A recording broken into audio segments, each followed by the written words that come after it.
Ladies and gentlemen, Lady Winnie Allison.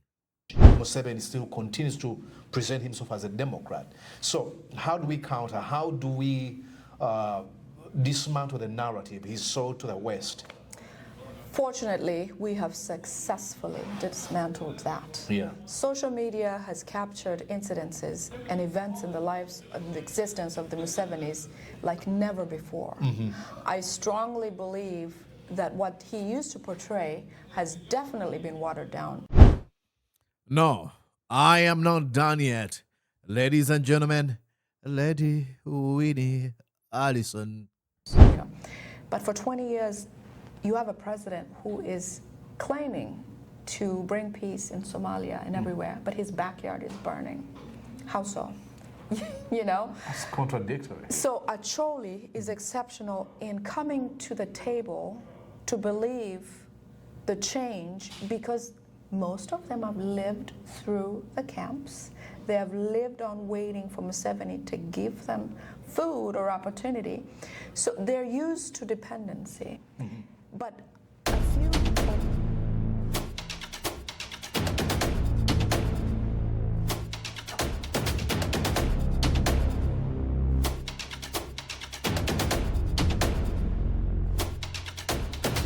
Oh yes, ladies and gentlemen, more of Lady Winnie Allison.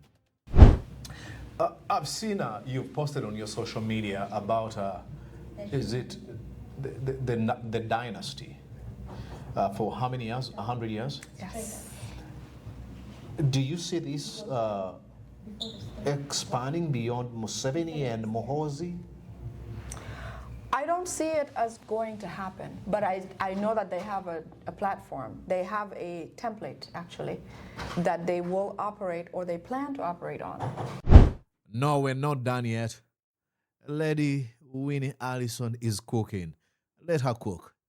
Muhoozi has not been tactful. Muhoozi has not been raised to just embrace life with all of its, turmoils and things like that. And plus, the only role model he has is his father to learn from. Oh my He has God. no one else to learn from. And his father has been nothing but a psychopath. 100%. Enjoying the pain of others. Oh boy! Ladies and gentlemen,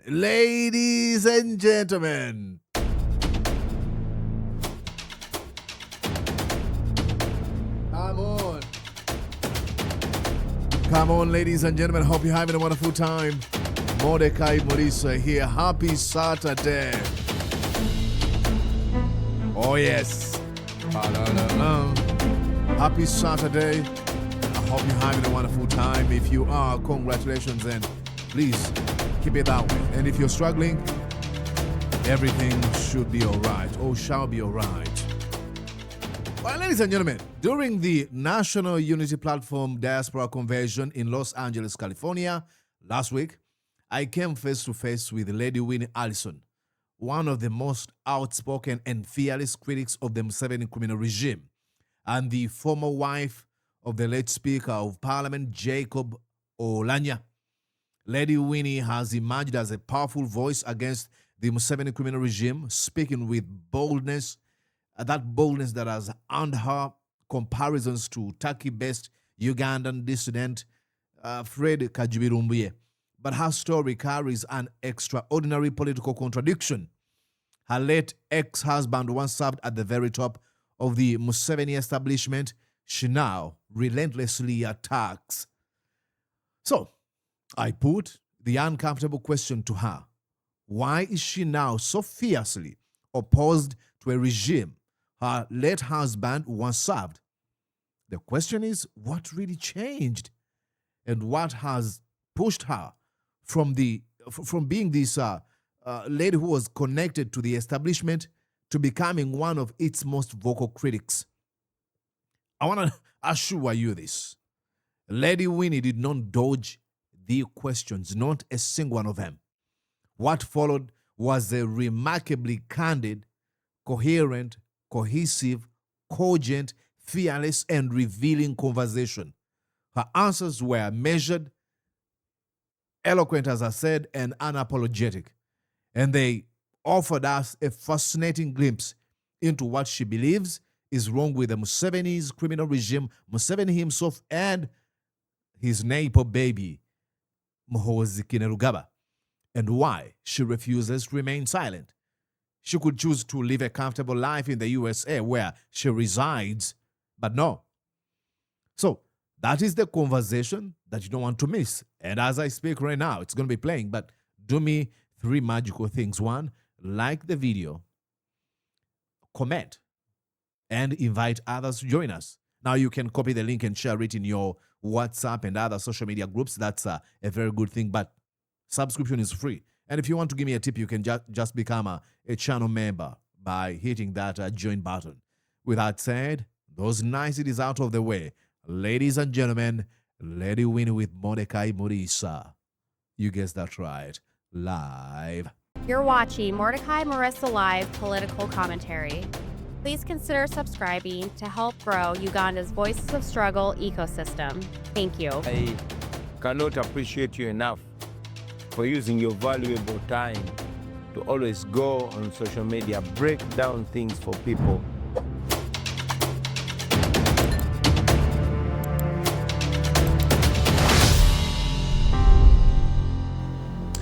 And yes, indeed, broadcasting to you from these United States of the Americas. My name is Mordecai Murisa, as you might know. Well, guess who I have on the panel tonight, ladies and gentlemen? A person who needs no introduction, at least for me. Probably you might be seeing her for the first time, so I'll let her introduce herself, and then we're going to have a wonderful conversation. Welcome to Mordecai Murisa Live. Thank you. Thank you for having me. You're welcome. To those people who are watching, who are they watching? My name is Lady Winnie Allison. I am a Ugandan-born American citizen. I have lived in the U.S. for over 15 years, and my heart lives in Uganda. Mm-hmm. I live here, but my heart is in Uganda. I am a strong people power supporter, strong supporter of His Excellency Oulanyah. I am proud to be associated with him. Yeah. Well, I'll start right away. Now, I should tell you guys who are watching, we're going to have a freestyle conversation. If you'll be like, hey, Monica, I should have asked this question at the beginning. Please excuse me, it's going to be freestyle. Now, your name is usually, every time they mention your name, there's something they add to your name. Do you want to mention? Oh, no. I could. I'm okay please, with that. Please. Several people have associated me with Lumbuye. Exactly. They call me the female Lumbuye. Mm-hmm. And I'm proud of that because I draw my energy, my courage, my tenaciousness from his resilience, tenaciousness, and longevity in doing what he does. Absolutely. Yeah, so I'm going to ask you a question people usually ask. Where do you get all this information from? So I have associations, I have friends, I have a history of being associated with politicians, but I also have a direct association with Asim Wile, Bible and Politics. Mm-hmm. He is my resource, but I also have other resources of individuals who have decided that it is not safe to publish in Uganda, and it's better to have everything sent abroad and have it piped back, mm-hmm. because then they can guarantee security and safety of themselves and information. Yeah. Some people have told me, and I'm quite certain you've seen a few comments from apologists, yes. lackeys and minions of the Museveni criminal regime. There's a lot of things to do in the USA. Why not concentrate on the USA? Look, many people have tried. There was a time of Tom Voltaire Okwalinga, mm-hmm. and so many others. Mm-hmm. They've all failed, quote unquote. So why not concentrate on your works in the US? I would say that I could choose that. I am comfortable. I am not looking for anything that adds value to my life in terms of living well, but my heart lives in Uganda. I care about a lot of people in Uganda. I care for change in Uganda. Most of my family lives in Uganda, but more so the fact that the people in Uganda are prosecuted so much that somebody out here has to speak. So I step in the gap because I love people, but I love Uganda more. Well, some people have said, argued again, these are, yes. I call them really, really stupid arguments. They say, you paint this sort of a raven black picture of Uganda. Uganda is not as bad as we project it. What do you have to say about that? I would say that there's a lot of work that needs to be done with regard to opening the eyes of Ugandans. Museveni, or the government right now, has successfully run Uganda on what is called siasa. Siasa meaning that what is said or done does not primarily show intention of what they mean by doing what they do. And so for a long time, many of us, myself included, have thought everything's fine. But we've come to find loopholes in what has been going on that needs to be spoken about. And since it cannot be spoken about back home, I stand in the gap and take charge of what needs to be passed on. So everybody gets awakened and believes and knows that life could be better. Yeah, the same regime apologists have always accused us of being funded and bankrolled by the Western powers. They've said that we have LGBTQ plus communities behind our backs, that we speak because somebody's putting money in our bank accounts. Are you getting paid? Absolutely not. I am self-sustaining. I am an entrepreneur in the United States, a successful one, to say, not to brag. So I'm doing well, that I don't need somebody to sponsor me to speak my heart and tell the truth. What I decided to do is to stand and do what needs to be done without expecting any compensation. That's why when people ask me, are you on YouTube? Are you on different other platforms? No, I'm really a homemade type of activity. Homemade, that I wake up and think about what I need to do some research and come online and just say that. You're talking about you being on social media. Do you think social media has an impact? Look, all I do is social media. I run my daily show. I used to be on radio and TV in Uganda, not anymore, and I know the impact it had. Yeah. Do you think social media is doing anything? 100%. Oh yeah? Social media has changed lives all over the world, especially for dictatorships like this, like Uganda is. Social media will take it down. I draw some attention and my support also from a movie called The One Piece, that was a part of a revolution that happened in Asia that did bring about the fall of a dictator. Oh yeah? In Nepal. Oh yeah? Yes. It was all about social media. Oh, talking about Nepal, I actually made a commentary about it, and there was a kid who actually energized the people, using social media and stuff. Yeah.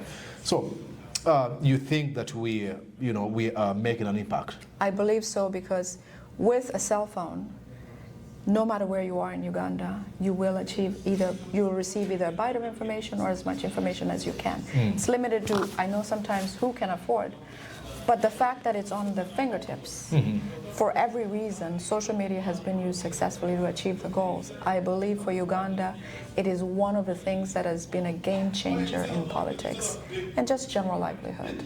Yeah, but still, the Museveni criminal regime has control over mainstream media. They control the narrative. Look, for all these years Museveni has been in power, he's been able to paint this image to the West of him being a liberal Democrat.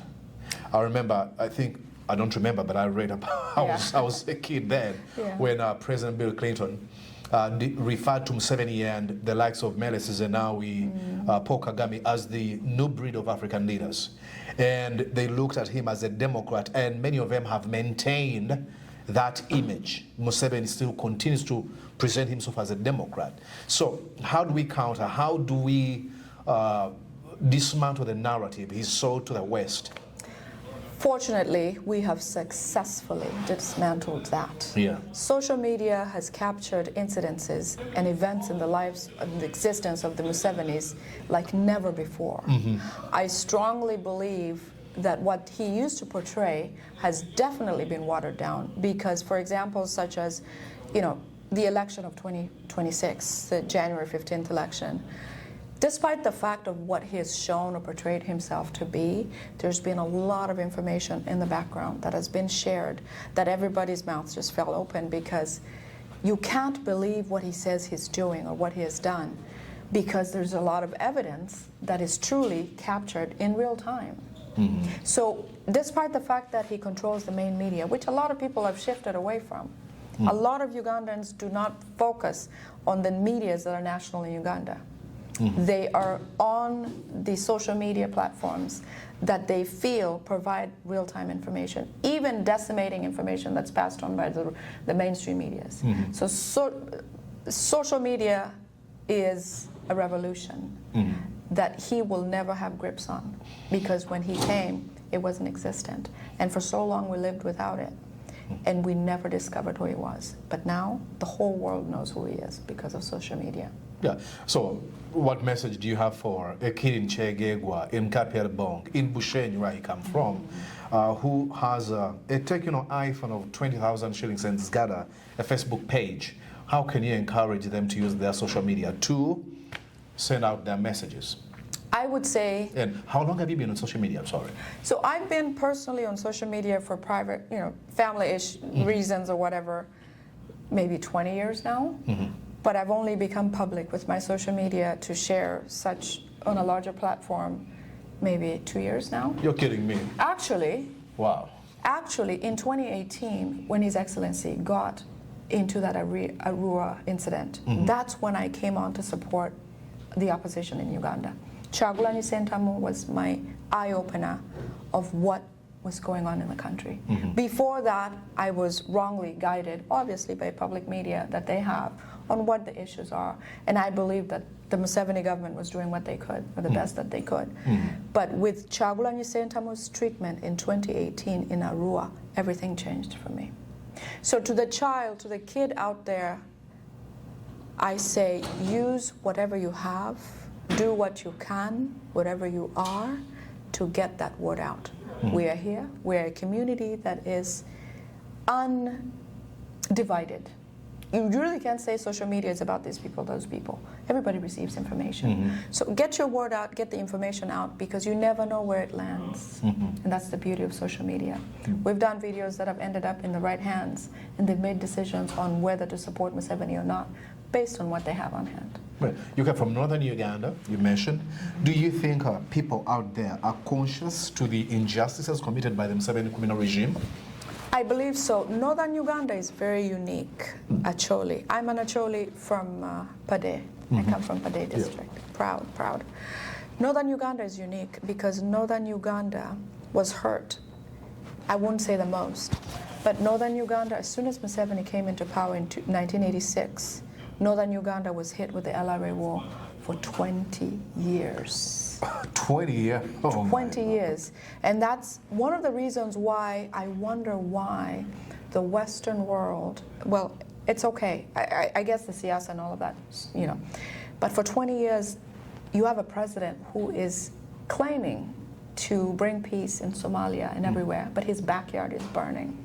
How so? That's contradictory. So Acholi is exceptional in coming to the table to believe the change, because most of them have lived through the camps. They have lived on waiting for Museveni to give them food or opportunity. So they're used to dependency. But a few or several young people and some older people are coming to grips with the fact that, you know what, whatever they're saying makes sense. When we talk, people play back tapes from previous years. That made sense. The person who did this to me actually was Ugandan. It wasn't whoever they said. Oh yeah, Joseph Kony actually was not a perpetrator. He was trying to defend us, So what we do unravels a lot in the mind of those who existed then. But Northern Uganda has lost a lot of mentors, a lot of adults. Many children born and raised in the camps are all that we have left, for the most part. Talking about Northern Uganda, let me mention a name and you let me know what you think about him. Yeah. Norbert Mao. Norbert Mao, like most Ugandans, are looking for survival. Honestly. I don't believe he has an ounce of integrity. No. And here's why. Because if you're going to run for president, why wouldn't you vote for yourself? Why would you vote for somebody else? It's like being a father of a household, but you don't want to be the father of this household. You want to be the father of the neighbor's house. It doesn't make sense. Because you have to hold your ground and your integrity so that we look at you and say, you know what, my dad's right here. And I lean on him. Yeah. He doesn't give that. You know, a few years ago, he was looked at as a future presidential candidate. I mean, his eloquency, his leadership style. I mean, when he came and became president of the Democratic Party, many people fought for Nobati Mao. He was promising. What happened to him?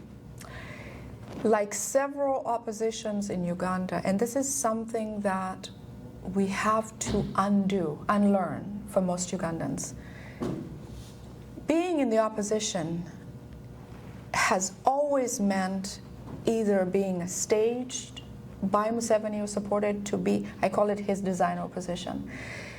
When he sees eloquence, integrity, and all of that in somebody, he draws them close. I believe Nobati Mao was legitimate. Nobati Mao was a dear friend of my ex-husband, Jacob Oulanyah, who you know very well was in politics. And knowing him from then, which is one of the final moments I've known him, is before I left Uganda to just kind of live here. Nobati Mao had the spirit, had the zeal, had all of that. But Museveni does not leave a thread out there. And that's why you see most of the opposition are drawn close. And that's why the uniqueness of His Excellency Kyagulanyi Ssentamu stands out, because he refused to be one of Museveni's fish. Yeah. You mentioned two names actually I'm going to be using here. Yes. First of all, Jacob Oulanyah, may his soul rest in peace. He said Bobi Wine is an idea. And several years since, but a few years since he died, we still see people behind this idea. Do you think the Museveni criminal regime is going to be able to dismantle, dissuade or persuade people into abandoning this idea?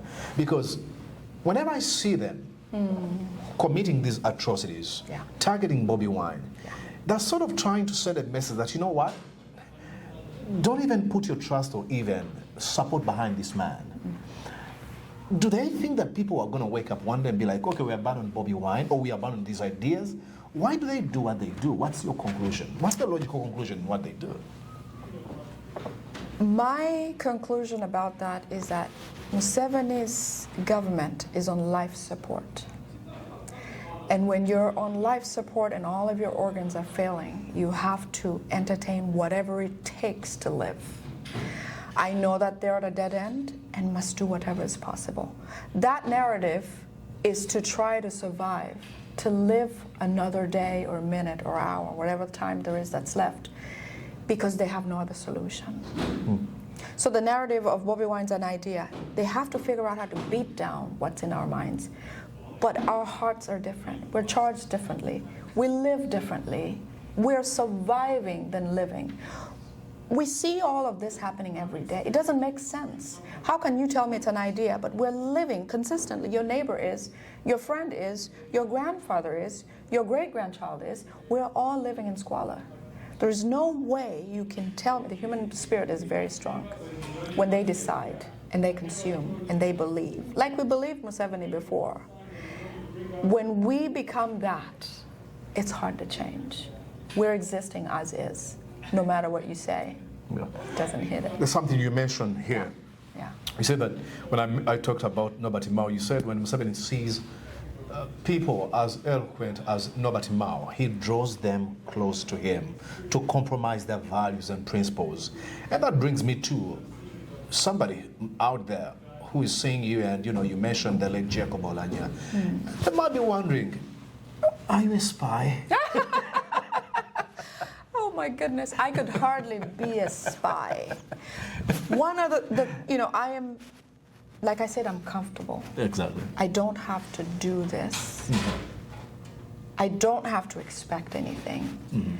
And most people know me. My mother actually says. And the reason that's why I said that is because of your eloquence, this is what Museveni wants. I may tell you, I've been approached. Right. They've approached me. They've wanted to me to defend. Wow. utter insanity, you know, Right, yeah. to think that I would compromise everything I believe in to be like, you know what? Yeah. My friend Ed Mutwe deserves to be tortured. I don't know how it computes in Yeah. their brains, but yeah, that's why I asked. So Unfortunately, some people have. yeah. You know, but when I came out to do this, I was not seeking any special attention or recognition. I came out to do this because my heart called me. I remember talking to my husband for several months. I listened to ASB for a long time. And every day I'd listen and say, you know what, baby, I need to do this. I need to speak out. I need to come out. And he said, well, do it. Do it, do it, do it. So when I came out to speak, I came out because I overcame whatever threats there might be. I overcame whatever possibilities there might be. There will be those people who try to say, why do you do this? I've faced a lot of rejection from where I come from. I can tell you that I maybe I have 2 or 3 people that support this from where I come from. And I come from I'm actually from the royal family of the Acholi. Wow. So not much of that is accepted where I come from. I immensely appreciate for that. I mean, who does that? But you did. I've seen you've posted on your social media about, is it the dynasty for how many years? 100 years? Yes. Do you see this expanding beyond Museveni and Muhoozi?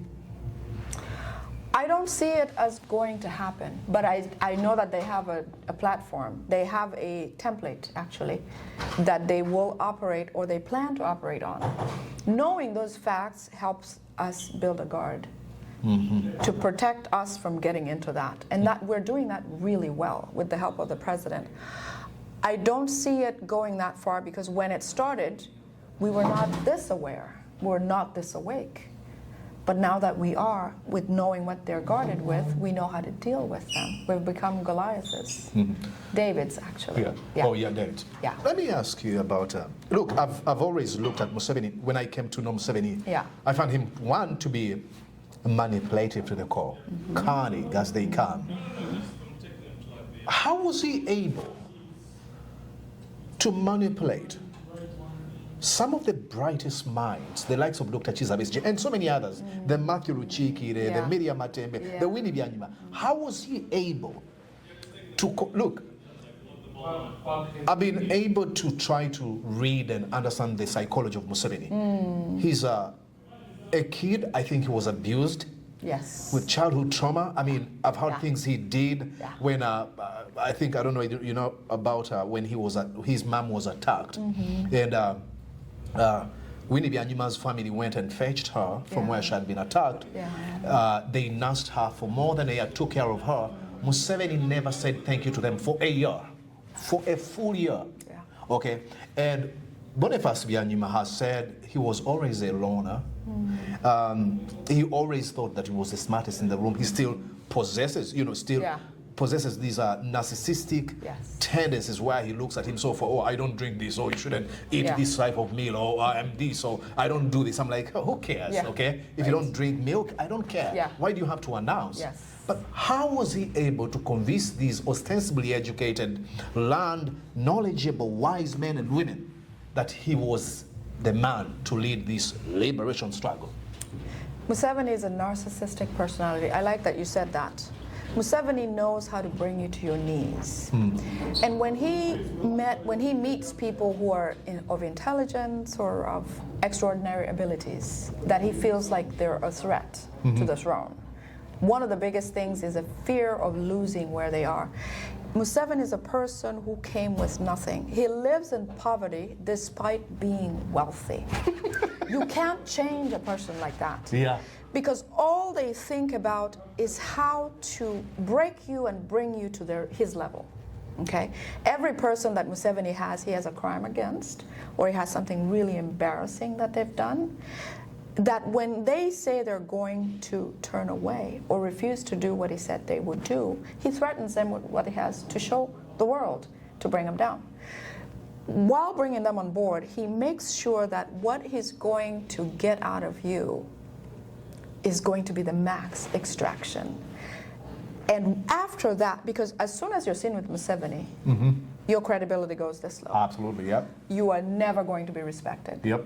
So he has found a way, he's figured how he can do that and draw all of these people to him so that when they get back there, they're useless bags. There's no importance. Nobody sees you as valuable. And we've seen that for everyone. Everybody that we thought, my God, he's my mentor, or he's somebody I look up to. Eventually, you're like, you know what? No, no. Yeah. I'm good. Yeah. Now, let's talk about a sociopath, a psychopath, a Nepo baby as they come. I mean, tell me, who orders the abduction of somebody, gets them tortured, posts these pictures of naked people on social media, gloats about the same? I mean, this is a level of evil I cannot describe. Right, right. Who does, what's wrong with Moses Kainerugaba? And look, politics is all about trying to at least lie to the people that, you know, you love them or you're with, well. you know, like, be like your dad. Yeah. You know, Museveni is evil smart. Yes. Muhoozi is evil stupid. Yes. Does he think he's going to rule Ugandan people through decrees, or what's the logical conclusion in what he does? And then he goes on to organize birthdays or Muhoozi run. These are all contradictory, and I want you to talk about the people who have identified with him, the likes of Jacob Oboth, or Taibwa, and the likes of Tumwebaze. You know, they usually throw scriptures around. Oh, yeah. Jesus Christ. Oh, my God. I'm like, okay, I'm speechless. Tell me. It is, what I think has happened with Muhoozi is a child who is raised with a lot of praises and not cautioned. And the other thing also, he's raised in a compartmentalized style of living, whereby Muhoozi, for example, I don't think has played a game like soccer. You know, the games that we played at home where you learn skills, you know, you're like, you know what, I ran over here and I stepped on this time I'm going to go this way. Muhoozi has not been tactful. Muhoozi has not been raised to just embrace life with all of its, you know, turmoils and things like that. And plus, the only role model he has is his father to learn from. Oh my God. He has no one else to learn from. And his father has been nothing but a psychopath. 100%. Enjoying the pain of others. Enjoying people going through, help me. Do this for me, please. I mean, the farmer calls him, the minister calls him. Everybody relies on Museveni. Musei. He has built Musei Tuyambe, you know, everywhere. Yeah. So the people like Oboth have no other way to rise to the ranks than have these people raise them to a certain platform. If they try to do it naturally, they couldn't achieve it because the Musevenis are there to beat that down. Nobody in Uganda will rise to the ranks naturally and kosher. It has to be through manipulation by the regime that's existent. Yeah, I understand that, but then one thing I don't understand. Yeah. Look, we are looking at the Titanic sinking. Yes. And we are making noise that, hey, it is sinking. Jump off. Let me help you. Are they deaf? They're not. It's the mentality of enjoying what they have now that they won't see otherwise. Remember times when the former Speaker of Parliament, Anita Among, was really pompous and like enjoying power and making statements like, you know, Baganda should not enjoy anything, any of that. You would think I had a way to get to her. Oh, yeah. But she would absolutely not listen to anything otherwise. In what I do, I have contacted personally several of the Ugandan elites personally and said, you know what, your life is at risk. But I kid you not, tomorrow they'll wake up and do the same thing. Some of them have ended their lives because of that, and some still exist on security alerts about, hey, it's coming. Hey, it's coming. They won't listen. It is what they give them that they think is the bread and butter for the rest of their lives. And unfortunately, that's shortened because they lease you the life and take it away when it's done, when they feel it's done, which has happened to most of them. Yeah. So do you think, look, I don't have children. You should have. Maybe not. But everything I do, I usually say, suppose I die, I would like people to come back to my social media platforms and be like, hey, you know what? There used to be this guy, Mordecai, and it is upon this foundation that I am advocating for ABC.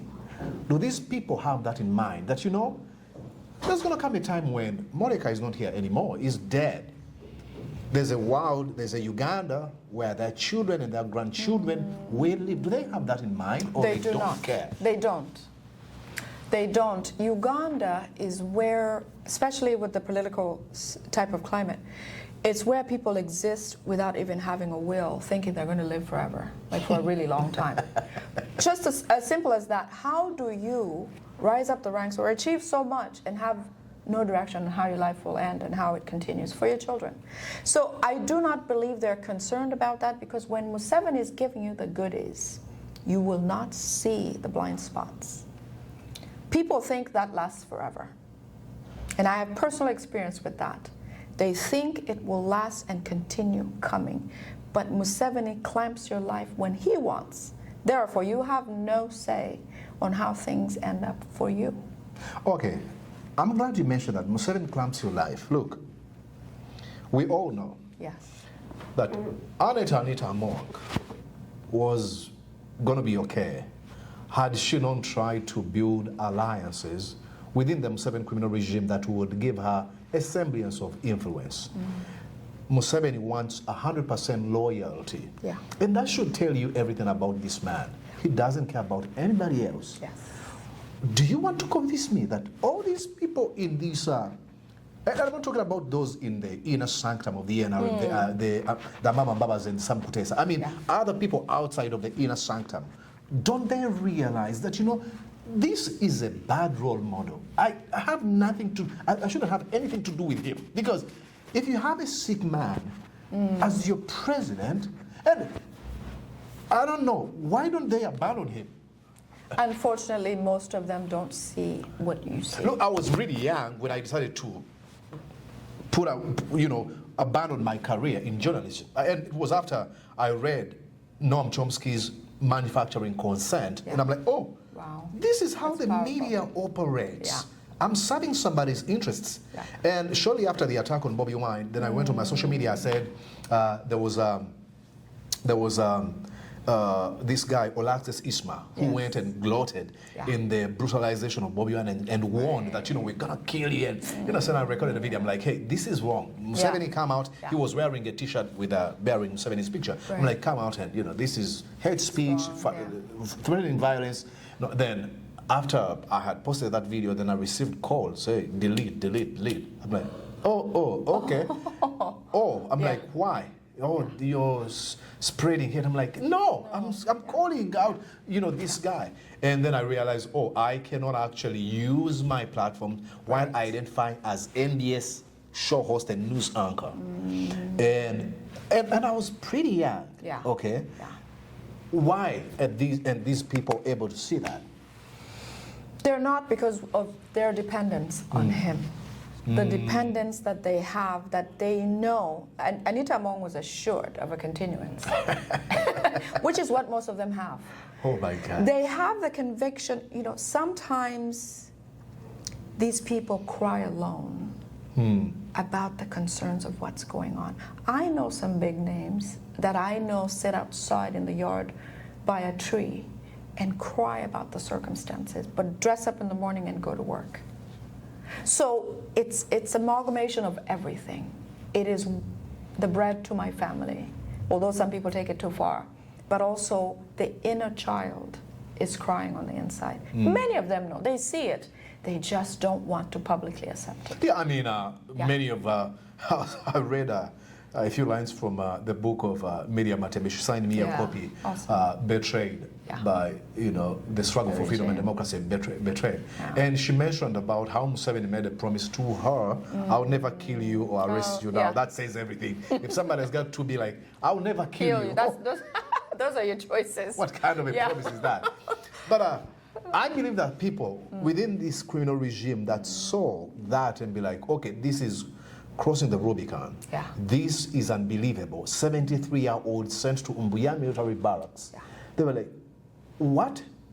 And many of them actually kept quiet. Museveni, after a few days, he came out as a psychopath and a sociopath he is, mocked Miriam Matembe. We're finding out that she was starved for 3 days. So when she was limping, Museveni, came out and was like, did you see her? I'm like, shut up, you dunderhead. It's cold. Yeah, I mean, I don't know. And there's some people who look at him as Museveni, oh, what a man. I'm like, do you pay attention to what he says?